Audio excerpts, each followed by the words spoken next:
السلام علیکم ورحمۃ اللہ وبرکاتہ۔ مدنی قاعدہ سبق نمبر 8 ویڈیو نمبر 23 موضوع کھڑے نشانات یعنی ورٹیکل حرکات۔ گزشتہ نشست میں یعنی ویڈیو نمبر 22 میں ہم نے اس کی ہدایات دیکھی تھی اور عبارت کو پڑھا تھا۔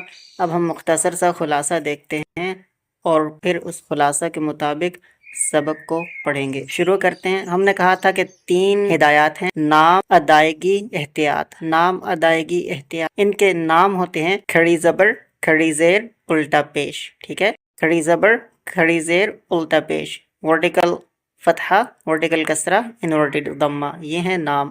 دوسری ہدایت ہے ادائیگی۔ تو ادائیگی پہ یہاں کہا گیا کہ حروف مدہ کی طرح ادا کرنے ہیں۔ تو حروف مدہ جو ہوتے ہیں وہ آوازوں کے ساتھ ادا ہوتے ہیں۔ ٹھیک ہے، ان کی آوازیں ہوتی ہیں آ، ای، او، تو یہی آوازیں ان کی ہیں۔ ٹھیک ہے، یہ یعنی ان میں کیا مماثلت ہے حروف مدہ اور حرکت، کیونکہ یہاں کیا کہا گیا ہے کہ کھڑے نشانات کو حروف مدہ کی طرح ادا کرنا ہے۔ تو کیا مماثلت ہے؟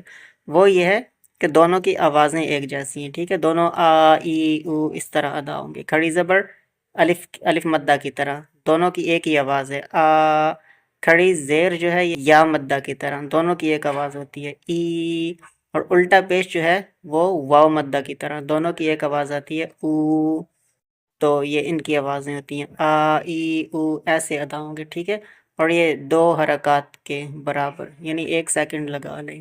صحیح ہو گیا؟ تو اب حروف مدہ کیا ہیں، کیسے کہ حروف مدہ کیا ہیں، ان کی کیا پہچان ہے، وہ ہم پہلے دیکھا ہے۔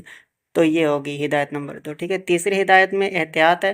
وہ یہ ہے کہ جو حروف تھوڑے بھی آپس میں ملتے ہیں، تھوڑے بہت بھی آپس میں ملتے ہیں، ان کی ادائیگی بالکل مختلف، الگ اور باقاعدہ ہونی چاہیے۔ ٹھیک ہے، ایسا نہیں کہ حروف تھوڑے سے بھی آپس میں ملتے ہیں تو ان کی آواز یا ان کی ادائیگی آپس میں ملے گی۔ ٹھیک ہے، ان کی ادائیگی کو مختلف رکھنا ہے۔